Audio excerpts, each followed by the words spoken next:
was growing up like? It was kind of awesome, but kind of traumatic at the same time. Like geographically, Annapolis is really beautiful. If anyone's familiar, it's, the Annapolis Naval Academy. It's on the water, big sailing capital.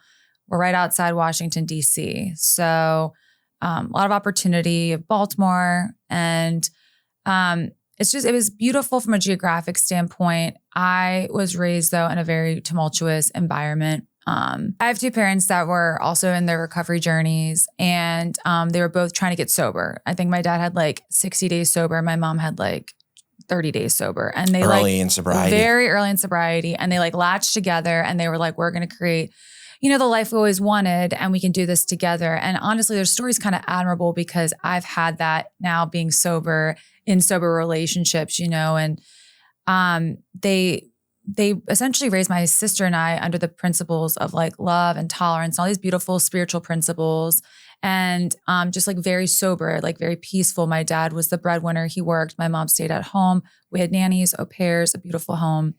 And when they both went back out in their own time frame within the same year, essentially, and through alcohol and narcotics, the household went on its head. All of a sudden, breadwinner's not bringing home bread. Mom is MIA. There was no accountability. There was no like maternal love in the home anymore. No one's being paid, so no nannies. So there was a lot of neglect and negligence from my younger sister and I. And as a result, my dad ended up leaving the home for about 14 years.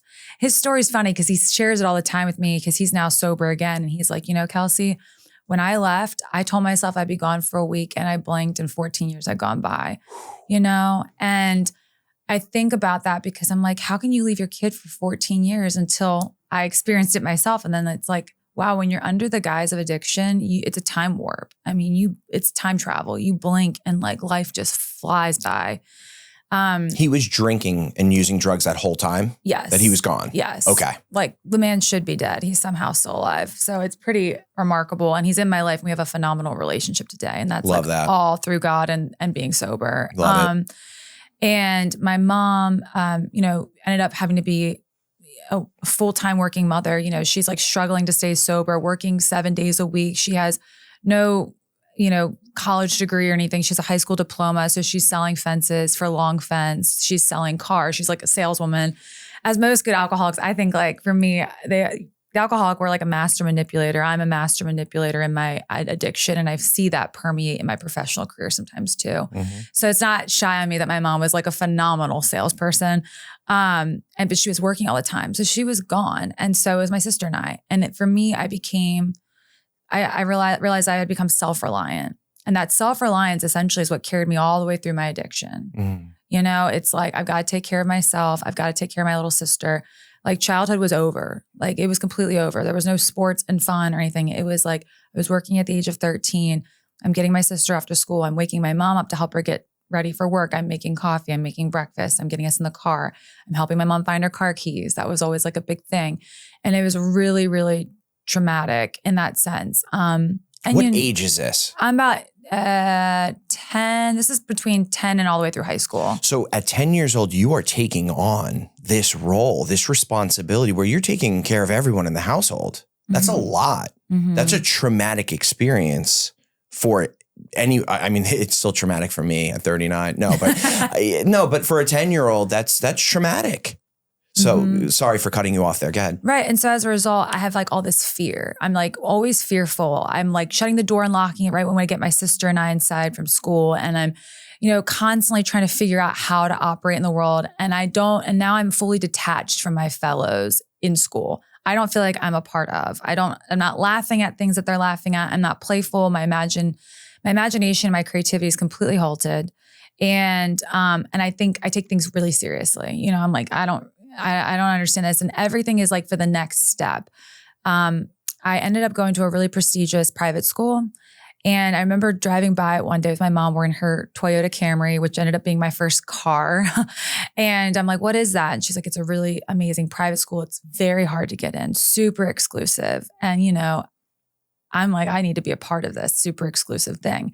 And my mom's like, well, you can interview and you can try. Good luck. And I think she was kind of just like co-signing this like idea. So I interview and I get in, and now the next question is like, how are we going to pay for this? And my grandmother, my father's mom, steps in and it's all God's timing. She just happened to inherit a very significant amount of money. And she has always emphasized the importance of education.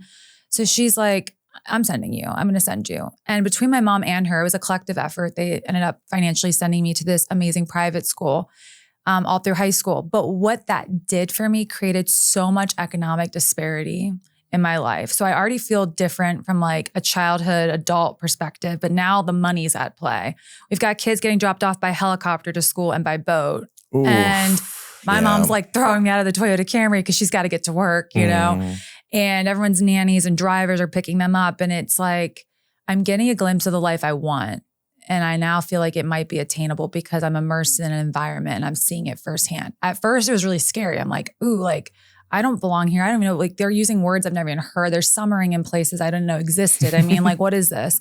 And then I'm realizing, wait, I can be just like them. Like, I don't have to be like my parents. And it's like this thought that I will not be like my parents. I will not touch drugs or alcohol through my life. I'm going to outbeat this alcoholism and I'm not going to end up like them. And so I get this clear goal and vision of like, make money. That is the goal. That is the higher power. That is the everything. And so I'm like, get good grades, done. Get into school, done. I end up getting, a college academic scholarship because I already was like, I'm not going to stress about how we're going to pay for this. I'm just going to figure it out. And it's all like self-reliance. I'm going to figure this out. I'm going to get it done. And I mean, I get into college and then going into college that summer, I pick up my first drink. And that's where it all really starts. You went your first year of college without drinking? No, sorry. Going into my first year of college. Got it. So you got into college, you just graduated high school, and then you picked up a drink for the first time. 18 years old. 18 years old. Okay. 17 going on 18. My birthday's in August. So yeah, that summer, I'm like, I've earned this. Like, I just got a full ride scholarship. Like, I'm going to college. I'm the first in my family to go to college, by the way. My parents did not go to college. My older sister did not go to college. She has a different journey, different story, but she was already out of the home at a younger age. So I go to college and it's like game on. The first drink I black out. That summer going into college, I have one Mike's Hard Lemonade. Nothing hard about it. I mean, like, who blocks out off one sugary, like, it was like 2% alcohol or something. It's like not that cool. But I'm like, cool, like I'm a part of. And all of a sudden that disparity between like my fellows and I, it's merged. Like, we are one. I'm no longer weird. I feel creative all of a sudden. All of a sudden I'm having these really brilliant, imaginary, like cool ideas. My creativity is back on and firing at all cylinders. I get my first real serious boyfriend. Everything starts aligning. I'm like, perfect. I'm finally getting out of this really bad environment that I've been raised in with these really sick people. And now I'm going to go make something of myself. I know I got to go earn money. I'm getting the education. I've got the guy. It's like, I feel like I have a clear path, a clear blueprint, but alcohol has to be a part of that blueprint. Actually, alcohol is the epicenter of the map. And I continue to drink throughout all of college. It's one big blackout. Like I said, a time warp. It's like, I blink and I'm graduating college. I'm somehow graduating with honors, and it's this like work hard, play hard mentality of, got to keep up appearances. Because if I want to earn money and I want to be rubbing elbows with the people that I think are something in this lifetime, then I need to carry myself in a certain way on the outside. Even if on the inside I'm drinking, blacking out, lights on, no one's home, I try very hard to keep that appearance up all through college. And it backfires mostly in my relationships with men. Men are the ones that see the real me because they're now behind the closed doors with the drunk Kelsey late at night, seeing her go absolutely psychotic, They're the ones seeing like the real me. And so I couldn't keep a relationship to save my life. And people just didn't understand. They're like, she's so cool. And she's so, she's always like life of the party. Like, how is this happening? And these guys are like, she's insane. Girls got demons. Yeah, that's right. And I'm like, oh my gosh, I should make them sound like an NDA waiver or something before they start dating me. Like, so that's how my relationships played out. I couldn't keep friendships either. It was like, if you weren't partying as hard as I was this weekend, you were out. Like, if you want to have a girls' night in, no boys, forget it. You know what I mean? Like, that's not a fun time for me. If we're only sharing one bottle of wine, forget it. Like, it was just the perpetuation of like more. I'm like, I want cooler friends, hotter friends, more money, more booze, more of everything, more fun. The party never stopped all through college. Like I'd wake up, we had a train that ran through our college and I would just catch it and like wake up in Charleston, like in College of Charleston, like, hey, everyone's like, are you? Like, she's back again. Yeah, No. Literally, it got weird, And so I'm time warping, and then I'm also like geographically like transporting, and so that's all through college. That's how I ripped. And there was some consequences in college that I never really talk about, but I will talk about here because. Again, on the outside, like I'm the president of every club at this college. I'm doing all the deal, right? But I'm drinking like a fish and I hate my life. I feel like I have no parents to turn to. I'm so resentful at my parents. They're still in their own addiction. My little sister's like in reliance of me still. She needs me, but I can't be there for her. So I push her away. And I end up back in Baltimore.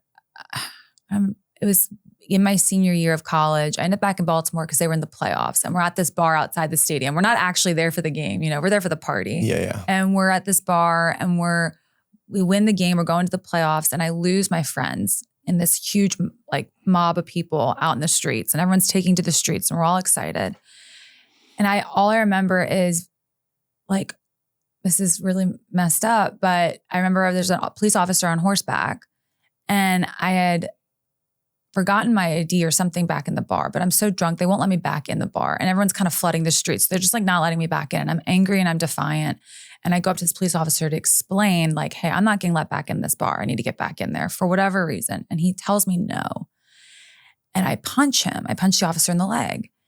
And then I turn around and I punched the horse as well. So I assault the horse and I assault the police officer. Now, mind you, I don't know what these punches look like. I'm really inebriated, but I am assaulting like essentially two officers because one is a horse. And where'd you punch the horse? I don't know if in the leg? In his Oh, you punched him in the face. Ooh.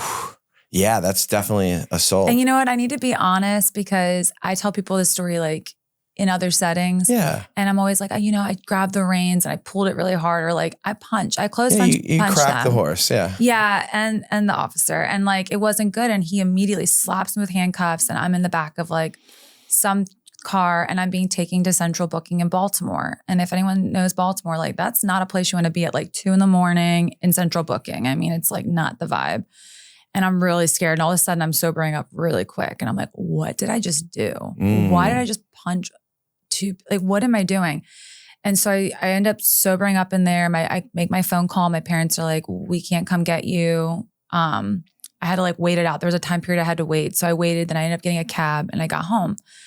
Long story short, it was a slap on the wrist, 100 hours of community service. They read the transcript. You're president of every, like, what do you, this must be a miscommunication. And of course I'm lying. Cause I'm like, there was hundreds of people taken to the streets. I fell into the horse. I grabbed the reins, the officers, and he's kind of like co-signing this because he's like, maybe that's what happened. So I'm really like working it. And because he's like, she's kind of great. Now that I see her in like daylight and sober, maybe it didn't happen that way. And so I really don't have any repercussion other than now I feel horrible. Like I have 2nd degree assault of 2 officers that do have to be expunged on my record. It is on my record.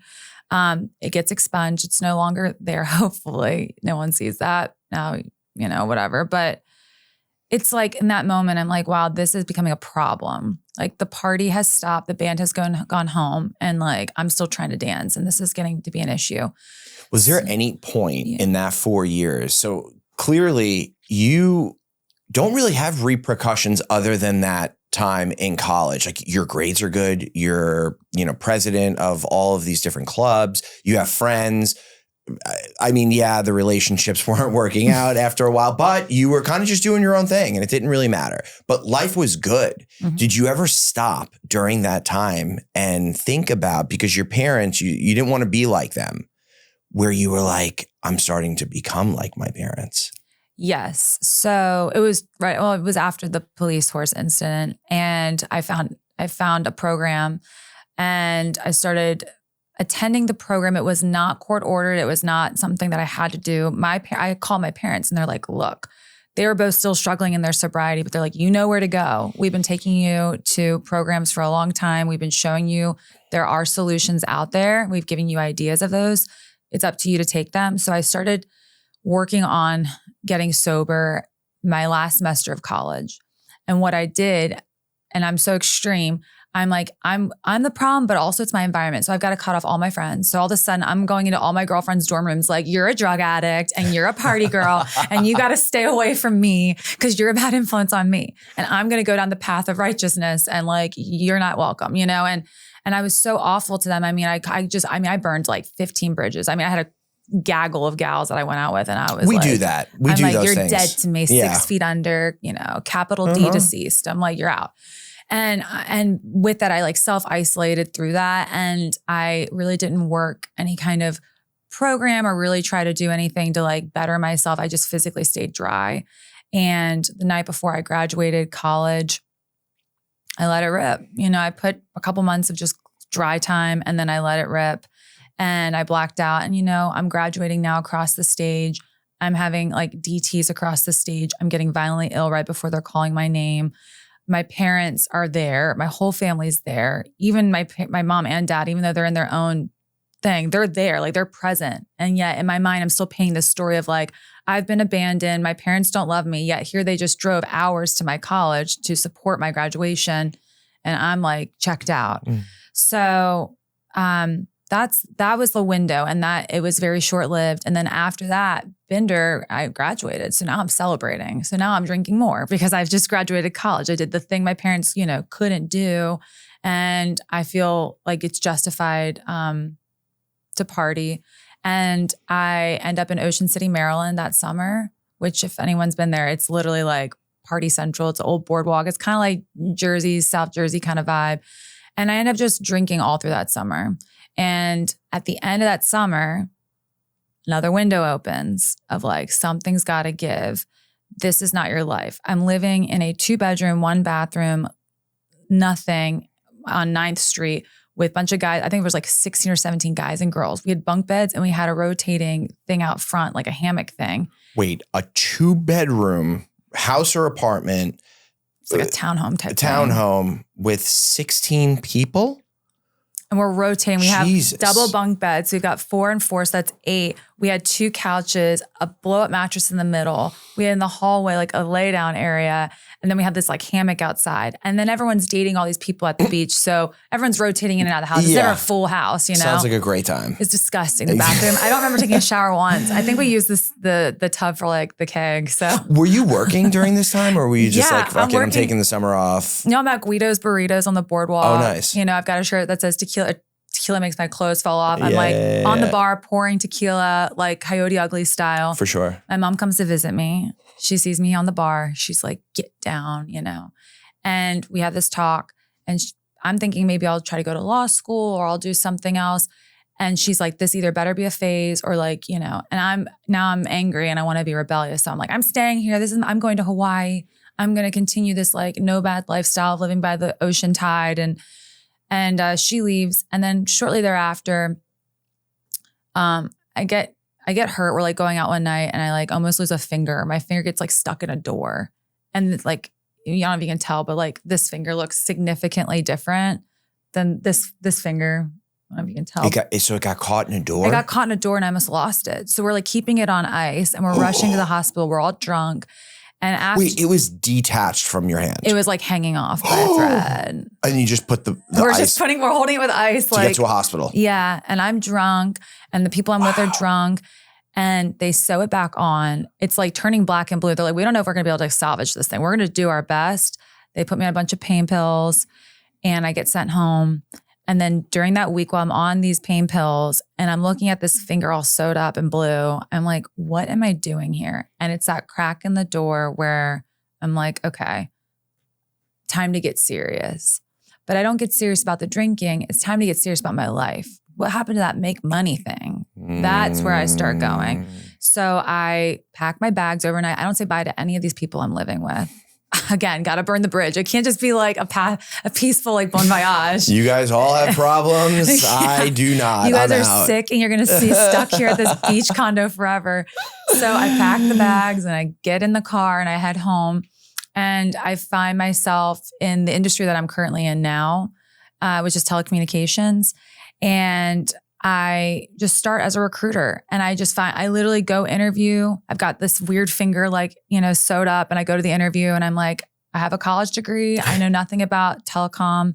Like I need a job. I need benefit. Like I need to do this. I need to get into like a corporate job. Like I just feel like I got to be in here. Mm-hmm. They take a chance on me. And then that's where that's where it all just like catapulted to the next level, because now I'm making money and I'm getting promoted hand over fist.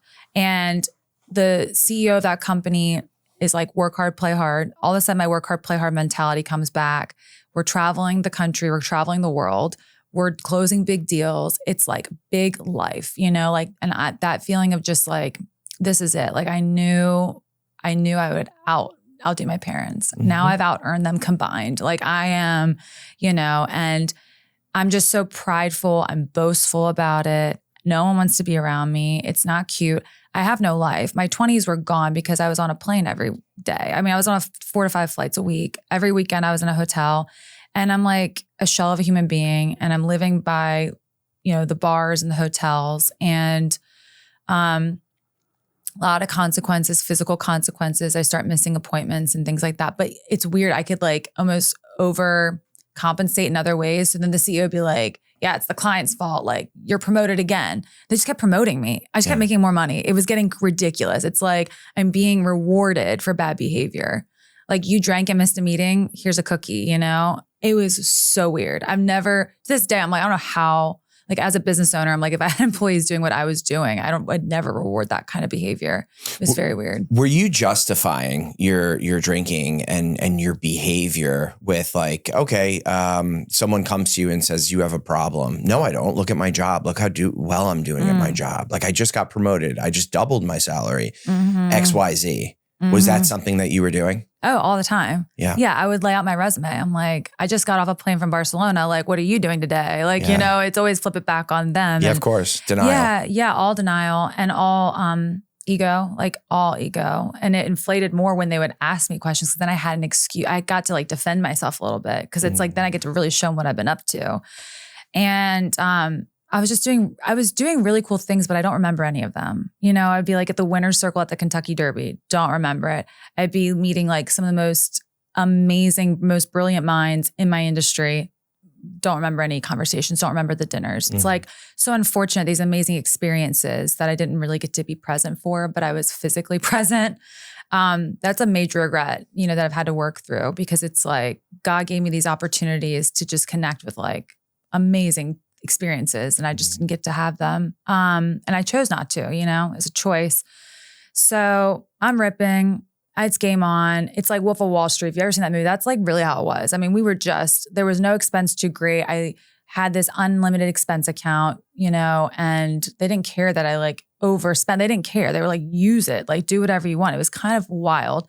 And as I'm earning all this money, I have nothing to show for it because I'm spending it just as fast. I have no financial acumen. I have no respect towards earning money or what to do with it once I receive it. So I'm just like in and out, like for every $2 I spend 10, and I'm at the time, now I have no friends. So I feel like I have to buy my friends. So I'm literally going to bars, and if it was packed, I'd be like, excuse me, what's everyone having? And they tell me their orders. I'm like, I will buy everyone their drinks if you just get out of my way so I can get to the bar. I will put my card down, and for the rest of the night, you guys just drink on me. And they're like, what? I would have been your best friend. Yeah. I would have loved you. I was like, yeah, come on. Yeah. Like I would just be like, everyone now, because it's all control now. It's that ego. And now I have something to control them with, which is money. So it's like, get out of my way. I never wanted to wait for anything. I'm not waiting in a line. I'm not doing, it's like move, Yeah. I'm going to literally have the world like revolve around me. It was just so insane and sick. And, so I start making fair weather friends. I've got people that don't have my best interests at heart. I'm in relationships with men who don't respect me. And I'm really becoming lonely, like really lonely at this time. Were you taking clients out for your job too? Because you said you were traveling a lot. I'm assuming for work in hotels. Were you taking clients out, and did you have to go party with clients? All the time. So when I started my career right out of college, I was in sales and I had to take clients out, and I knew I had a problem. Like I would have those windows that you were talking about, but I would just say, I can't really look out those windows because this is my job. This is my identity. This is who I am and how I justify. This is how I sleep at night. So I need to take clients out because if I make those clients happy, I'm going to make my boss happy. I'm going to get promoted. I'm going to get all this recognition. And that kept me out drinking and drugging for probably 10 years past where I should have been. So, yes. yeah. It's so true. Well, it's like, I have to do this. I would date guys and they're like, you're going out again. I'm like, yeah, we have to go to the Bruins game because so-and-so's in town. And if we don't, we're going to lose there's this huge story, but really I'm like, I just want to go to a hockey game and like, let it rip or like, go to this event. I remember this one client, some of the requests were kind of crazy. We do have clients that made some crazy requests. And this one client was like, this is back when Imagine Dragons was like, in my opinion, cool. I'm not a huge whatever fan, but she's like, it was this couple that was like our clients. And they're like, we want to meet Imagine Dragons. And I'm like, you want to meet them? Like a meet and greet? And so I'm like, okay. So I am like working like a dog trying to figure out how to meet Imagine Dragons. And it just happened to be in DC at this one time. And the tickets and the event was so expensive. And they sign off on it. And because we met Imagine Dragons, they gave us the business, but now it's like the request gets bigger and bigger. And now they want a private event and now they want this and that. And it's like, when was enough, you know? And I'm willing to go to any length to make the money, you know? And I'm willing to like sacrifice my own physical health and well-being to do it. But there was certain times I did have clients that actually had a moral compass and would be like, I'll have a cocktail or I'll have a glass of wine. Yeah. And I'd be like, me too. And then I'd have my glass of wine, but then I'd get back to that hotel and let it rip. Because I'm like, I can't just have one. I'm having one little glass of wine with this person. Like I'm crawling out of my skin, you know? I want 1 million. Like this is not enough. So I would have the glass of wine. I'd do the little, pay the check. They would go off for their evening. They didn't want the big night out, which should sound great to any normal person. I'm like, no, the night just got started, So I did that for about 8 years. And it brought me to my lowest point. Multiple windows were opened during that time, like both physically and figuratively. I was in a very dark place with my mindset. I had suicidal ideology. I'm alone. I'm 25. I'm in a hotel room in the middle of like Charlotte, North Carolina. I have no friends. My family has no clue where I am. I'm making all this money. I have nothing to show for it. I'm spending it. I'm in all this credit card debt now. And I don't even know what I'm doing here. Like, I'm just going to jump. It's always this like very traumatic, yeah, of course. And I would sober up and be like, thank God I didn't do anything. I just passed out, went to bed, or there'd be like an angel. There was always like an angel watching me, I felt like, during those dark moments. Like I remember I was on a rooftop bar and I wanted to jump and it was really late at night and it was closed. Like I was just up there and there was this kid up there. I think he was like smoking weed or something. I think he like worked there and he was like, what are you doing? Like Don't do it. Yeah, but it got like, he wasn't like, no, don't jump. He was just like, that's weird. What are you doing? He was like, he kind of made me feel cringe for like going there. You know what? He's right. Fuck.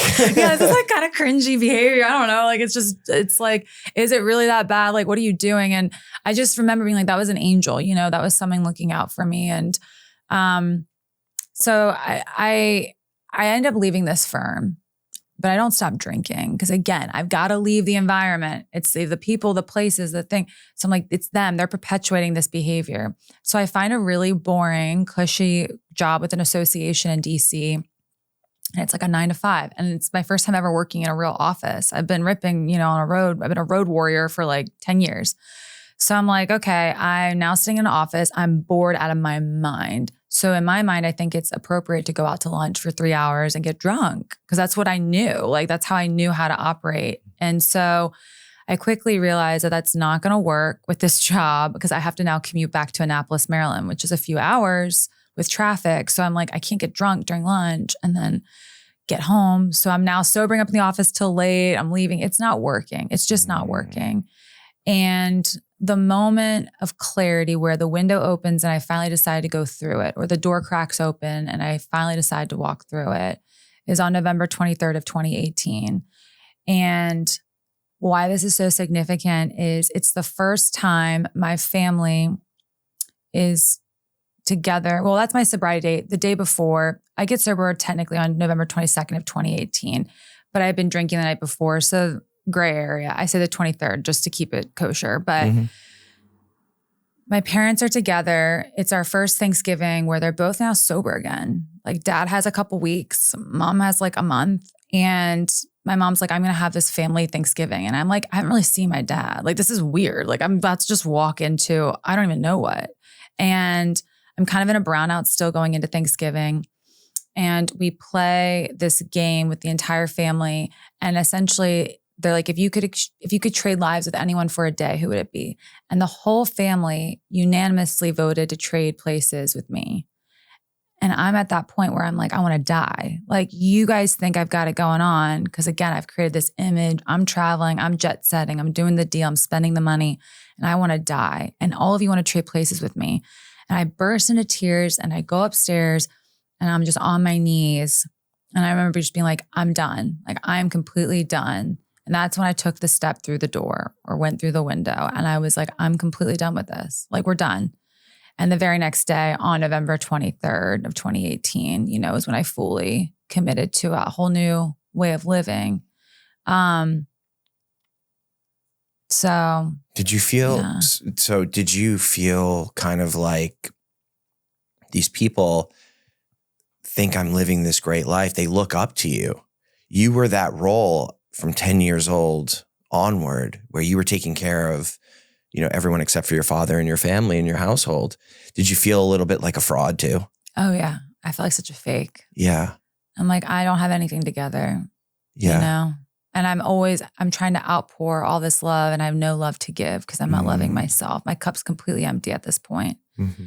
And I don't know what I'm pouring into people, but it can't be good, I felt so fake. It was like the mask was off, the jig was up. I was out of moves, So the next day is the day you get sober. Mm-hmm.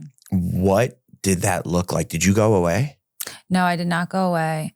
I did go into a 12-step program. I walked into a 5 a.m. meeting on the 23rd. Haven't been back to a 5 a.m. meeting since. But I was just shaking and I went to that program because, and I have to share this.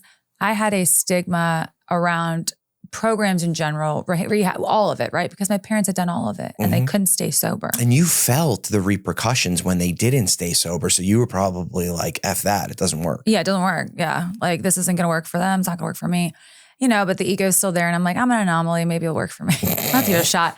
Well, my mom was like, I'm sending you away. Like, you're going to get sent away and doing this right. Mm-hmm. I mean, and I'm like, well, you guys have always talked about this 12-step program. Why don't I try that first? And so that's what I did. I found this program and people were loving and they were kind to me. I don't remember anyone's names or faces to this day, but it was just a loving, warm presence. And I felt like I was in a safe space. And I was finally willing to do whatever they told me to do to get away from myself. At this point, I'd finally surrendered that, like, I'm the problem. Again, I've been living on self-reliance for so long. And it got me, I survived, right? Up until this point, I was surviving. And now I was dying. It's like self-reliance, like, helped me live, and then it almost killed me. It's weird. It's like a paradox. So I joined this program and I do exactly what they tell me to do. And I go through the steps and I try to keep my life now very simple in this time frame. So the simplicity of it is you're going to stay in this boring 9-to-5 job. You're going to commute to DC. You're going to have a boring life for a little while. Like, this idea, this grandiosity in your mind of like, work hard, play hard, move 100, the speeds were 100 and 1,000. There was no zero. Like, you're going to try to find serenity. You're going to try to get back to ground zero. And I was really scared of that because then I had to sit with myself. That means I had to go to work and come home and not drink alcohol, not abuse Adderall, and like just sit there. And it felt like this is going to be my life's over. That's how it felt. Truthfully, I felt reprieve because I was physically feeling better. I wasn't putting alcohol and poison in my body. But on the flip side, I'm like, I'm 27 years old. Like, my life is over. I'm going to be bored out of my mind. And I'm not going to have any friends, and I'm not going to know how to communicate. And I'm not going to I'm not going to see my highest potential is what I kept thinking. Like, as I'm getting sober, as my life is like actually getting better, as I'm physically healing and getting better, something in me, something really dark is trying to convince me that this isn't going to work and you're going to be boring.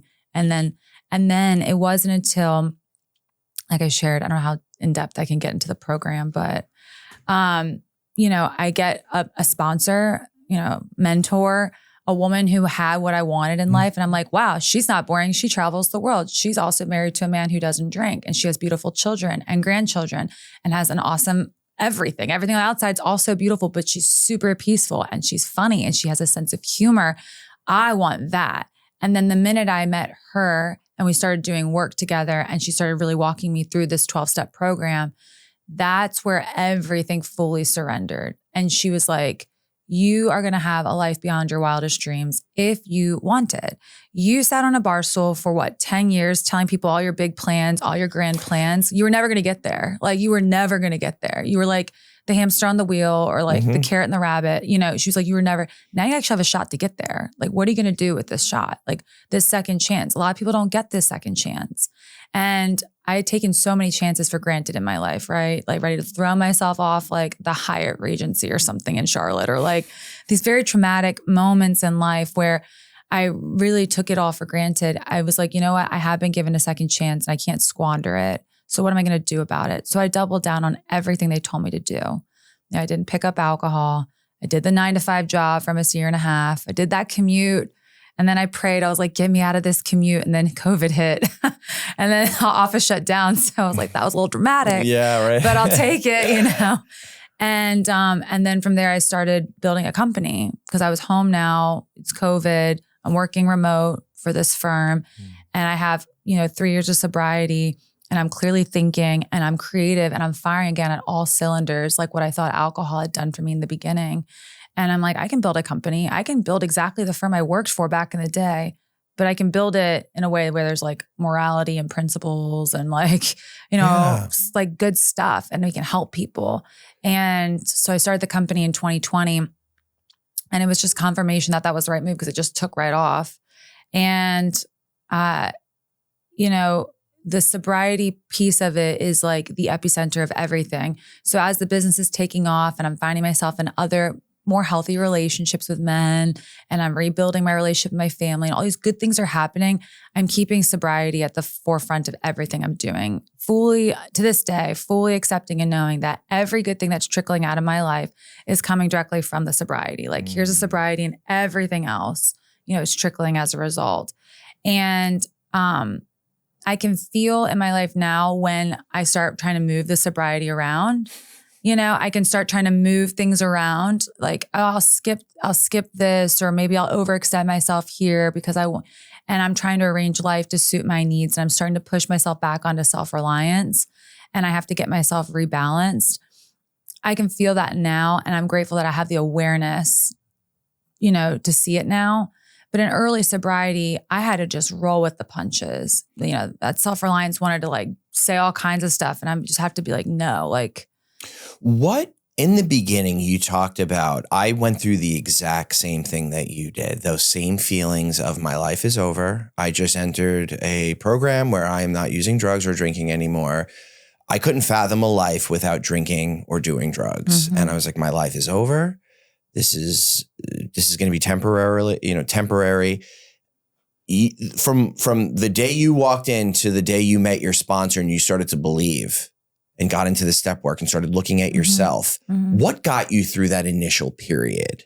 Just, was it because you hated yourself so much, or what was it that got you through that? I think because I already knew what the alternative was. So it was like, I have to try something new. It was like it was just willingness, honestly. That's all that kept me hanging on, was just the willingness. Yeah. The bottom was painful enough, and I kept reminding myself like, the cost is too high to do the alternative. So like, I have to keep going. Like the cost is too high. I knew I was going to die of alcoholism if I kept going that way. My body was like deteriorating, What was the physical detox like from alcohol? Difficult. Like the first 30 days, there's shakes. I'm seeing things. I remember I'm like hanging out with people at a coffee shop after a meeting, and like I'm seeing stuff run around, and they're like, just embrace, like repeat, like this too shall pass, because I'm seeing stuff. My reality is completely altered because I've been altering it with chemicals for the last decade, and now I've removed it immediately. And my body, I can just feel my body is like, what is going on? It's like an overdrive. My brain's overthinking. I'm like overstimulated in weird ways. I'm thinking about my thought spirals are just everywhere. Erratic. Like I never second guessed, should I be getting sober or anything? I knew this was the right thing to do, but I felt like I had a million things I needed to do immediately now that I was getting sober. So my thoughts are crazy. The ideas I had around those thoughts were equally as crazy. My sponsor just kept saying, or you said before my sponsor. So the physical detox was just like drink a lot of water, sweat. I mean, it was just a physical detox, like beyond the spiritual stuff, which we get to later in the program and through, sobriety, just the physical, don't drink, don't drug, like now sit with yourself and like feel like you can feel the pain really like removing itself from you. That's what someone shared with me. They're like, if you feel like you're going to die, let it be removed. Like it's exiting your body. Like let it, the pain, the suffering is actually physically removing from you and help it. Go sweat. So I went to a lot of sweat lodges. I found a cycling class I loved.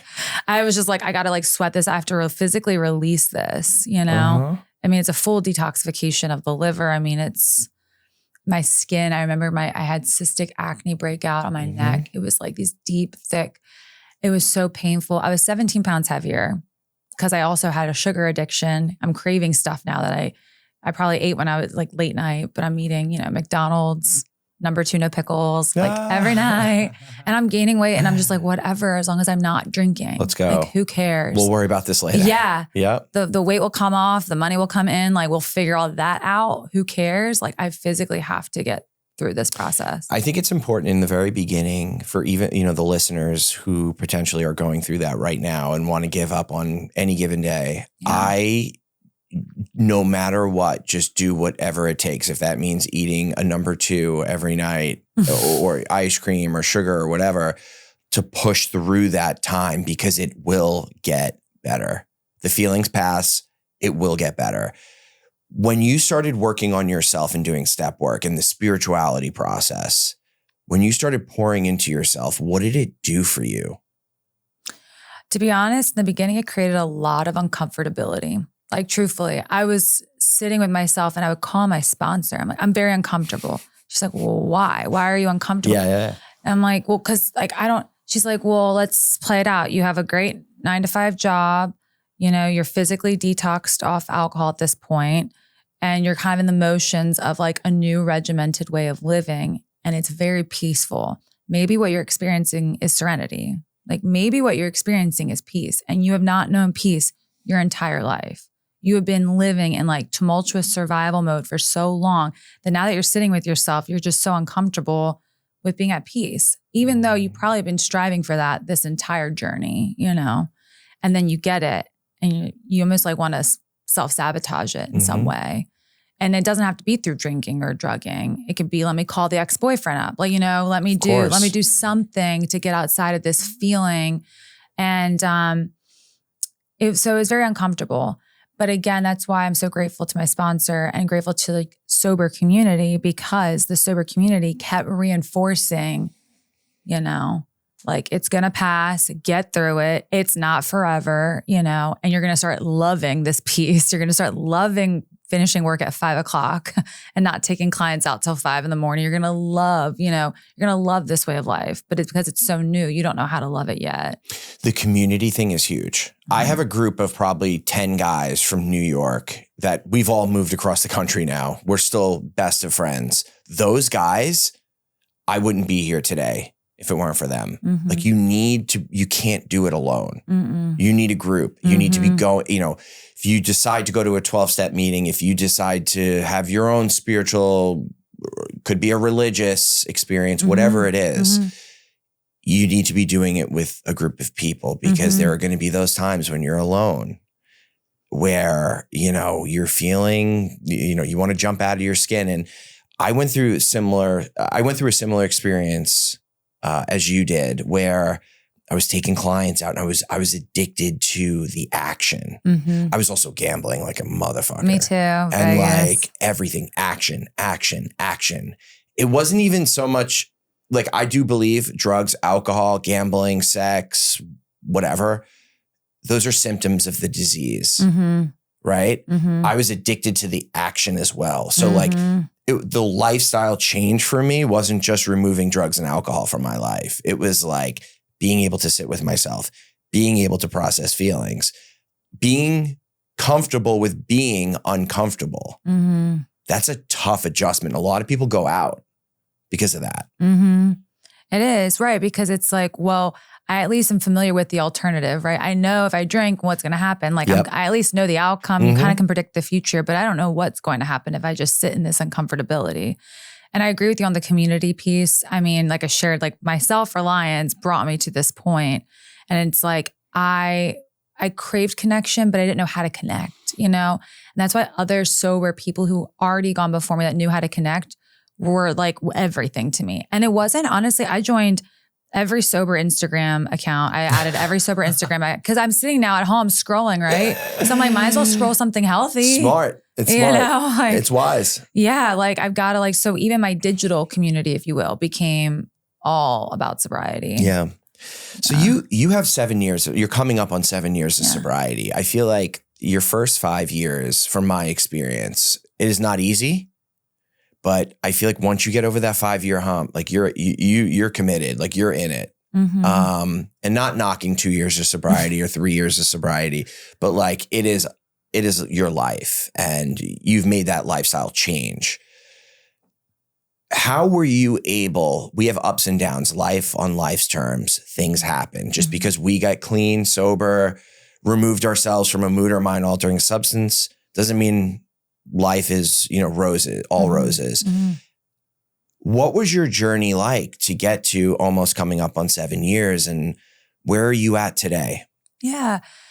So I think the journey has been, like you said, up and down. Mm-hmm. Nothing is linear. Just when I think I'm hitting my stride, I'm hitting a complete roadblock. I'm running 100 miles an hour into a brick wall, like full send. And I feel like it has been what it was from the very beginning, which is like, be gentle with myself. Whatever happens, I don't care if I lose my job, the person I'm dating, it does not, whatever happens, do not drink, do not pick up a drug, period. That is like the number one thing. And that's the one thing that I remember every single day. It's like, I don't care what happens. So as I'm going through the ups and downs, going into, these 6.5 years, 7 years, it's up and down, but it's still growth. And all of my community is different now. My community is strong. I love that saying, 4 quarters are more valuable than 100 pennies, because, I have 4 quarters in my life and in my community and sobriety. They're strong. I don't have fair weather friends. I don't exasperate energy and burn it up trying to like make my life a certain way or control certain outcomes. I have made a lot of moves, geographic moves. That's why I'm talking to you now. I moved to Florida. And I moved from Maryland and I made a hard decision in recovery. I was in a 4-year relationship in recovery, thinking I'm going to marry someone. We buy a house, we do the whole thing. And I have this moment of clarity that my business is going to thrive in Florida. I need to move to Florida. And I end this relationship and I sell the house and I moved to Florida 2.5 years ago. And a lot of fear around that, but it felt like the right thing to do because I have God now in my life, consciously guiding my next action. I love that. Yeah. Yeah. And he really is. I mean, God is really right there being like, this is not the person you're going to marry. He's been an amazing support for you throughout, your journey so far. This is where we leave him, on to the next chapter. And what's amazing, and I don't want to get too far into it, but when I got down here, I have a little sister that's down here and she, is in her own journey. And I remember her saying like, I don't want to hear about your sobriety journey. I don't care. I'm down here in Florida. I'm having a good time. We're on the boat having a good time. Keep the intense conversations for your sober community. Of course. And I respect that immensely. And then you know what? It wasn't soon thereafter that she came asking for my help. Oh, and now she's fully immersed in a sober community as well. And she has over a year sober. Yeah. And I think God maybe guided me here to help her. Really? I have goosebumps. That's amazing. Yeah. The power of the program, and you respected her boundary. Yes. She didn't want to talk about it when she came down. Yeah. And you just kept doing what you had to do for yourself and you kept pouring into yourself. She saw that. Mm-hmm. And it's funny because, let's bring it full circle. Mm-hmm. When everyone looked at you during, I don't want to call it an intervention, but it was your last day, I think, drinking. Yeah. And they were like, I want to be like her, like you. And you felt like a fraud. And it's like, that question wasn't presented to her. She just followed in your foot. She saw you living the way you should be living. and the energy, you know, that you're giving off. And so, because we give off a certain energy in sobriety, we glow. Sober glow is real. And she saw that and she followed your footsteps. Maybe not exactly how you got sober, but she went on her own path and her own journey. Is healthy today. Yeah. Because you decided to make that decision 7 years ago and you followed through it and you stick with it. Yeah. That's and amazing. And she's getting married next month. And it's like her life has evolved to this like magnificent level. And that's the other thing too. And this is something my sponsor reminded me of and just my mentor community. It's like alcohol, time warped, right? I blink, time passes. But now it's almost like I can condense time in sobriety. The things that I can accomplish in a week, if I was out there drinking, would take me months to accomplish. You know, I can condense time now because I move with efficiency. You know, I have a higher power guiding me, so I don't need to figure anything out. I'm just doing lockstep the next move. And there's such a flow now to life. And like things get accomplished quicker in my life. You know, the company that I built, like I shared, took off when I moved down here. It was just crazy. You know, it's all confirmation that I was listening to, you know, God or the still soft voice or whatever you want to call it, higher power, Mother Nature energy, like whatever you relate to. But it's like something was talking to me and I could finally hear it because I wasn't masking it with drugs and alcohol. So fear will prevent you or make you do some dumb shit or prevent you from doing something that you should have done.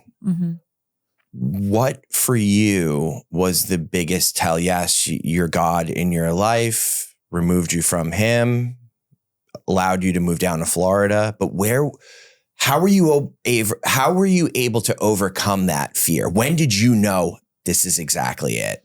What was that feeling like? I remember what it was. I was walking my dog. I got a COVID puppy. I still have him, but I got a puppy during COVID and I'm walking him and I'm waiting for the boyfriend to come home.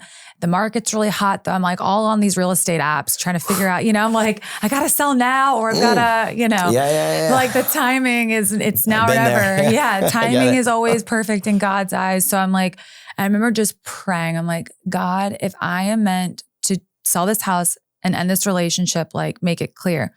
So I tell the boyfriend at the time, like, I feel a calling to move to Florida. He's immediately like, no, my business is here. He's in local real estate. He's like, that's not going to fly.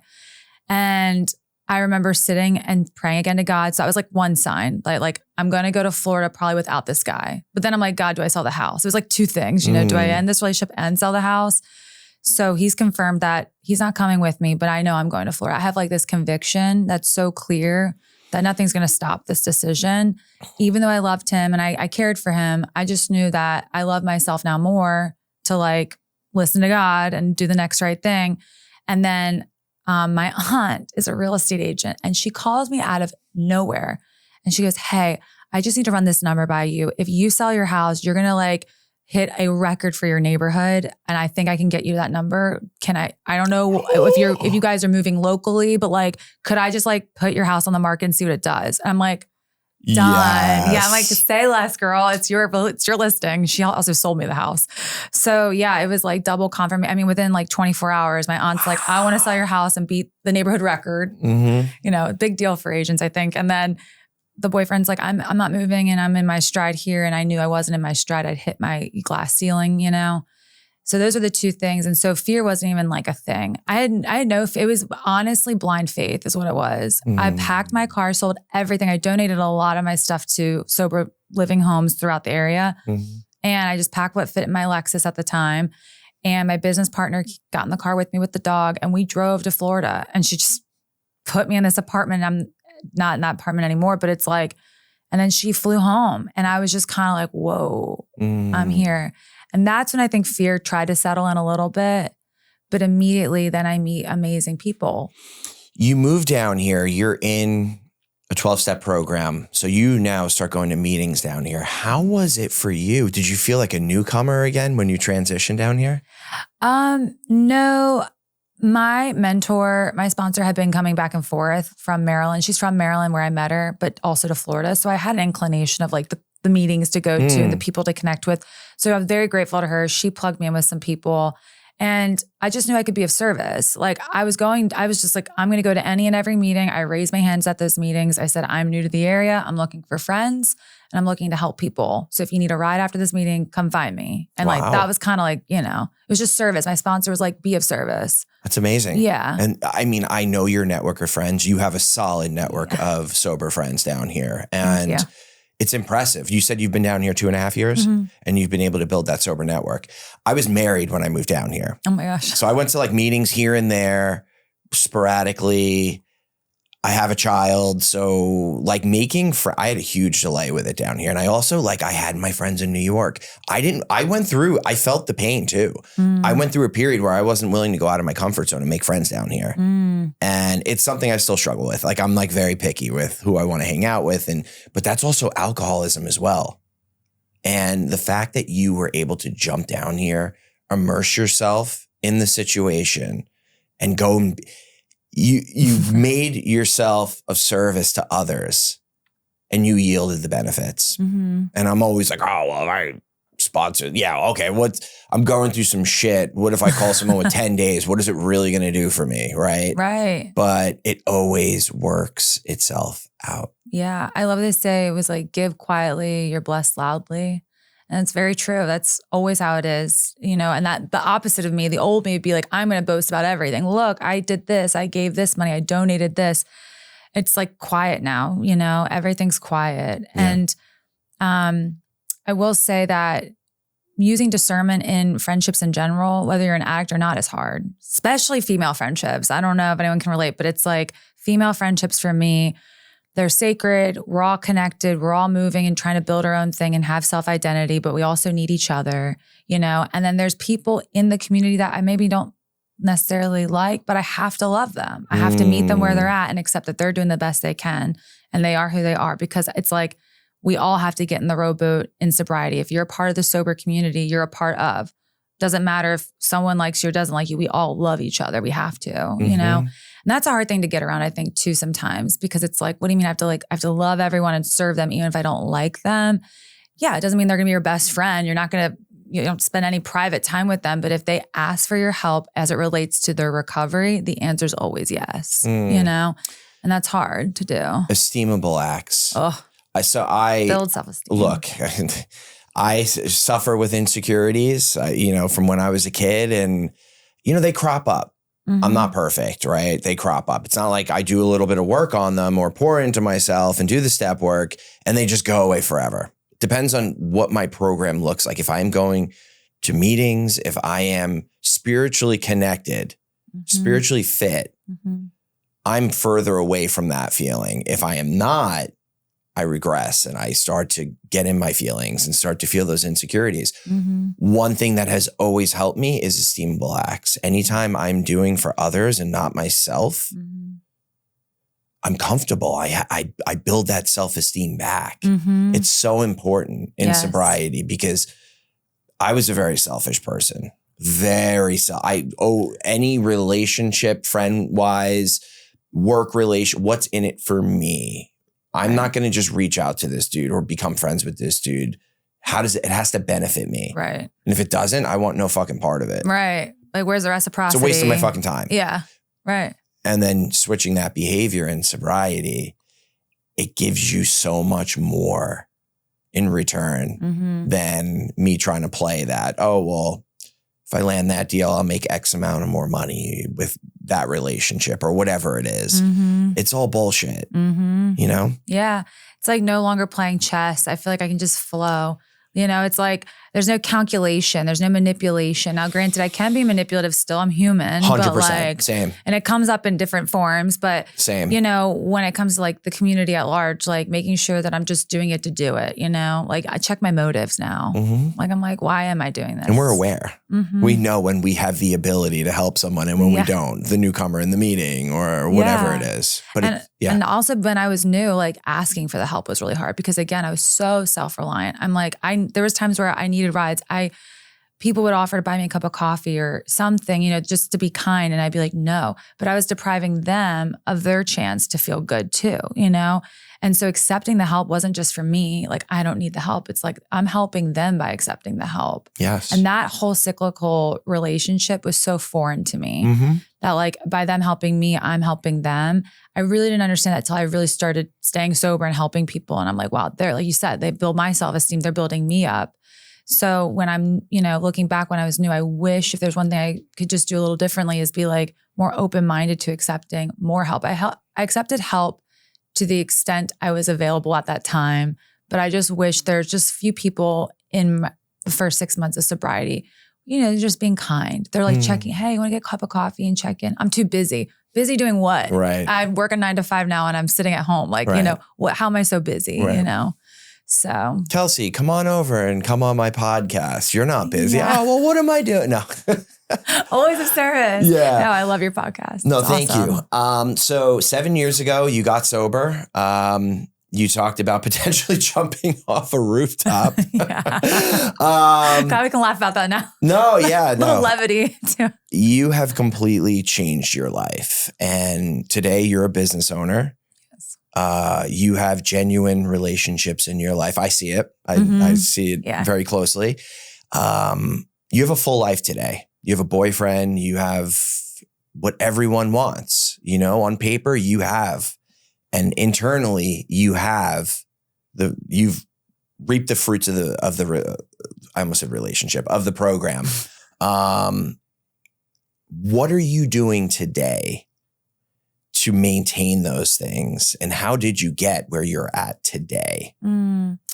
So what I do to maintain them is the same stuff I did in the very beginning. Most important, don't drink, don't pick up a drug. It's like the number one thing. The minute I do that, everything you just described goes bye-bye. I mean, immediately, like poof. So not picking up a drink or drug, staying plugged into my program, being of service to other women. I sponsor a lot of women. I show up for women to the best of my ability. They say, some people say like the program doesn't have to be your whole life, but it gives you a life. And I kind of like that. I do think that this program and this way of living is my entire life. So I don't know if I can like discern that, but I pray and I talk to God. That's probably the number one thing I do that keeps me going.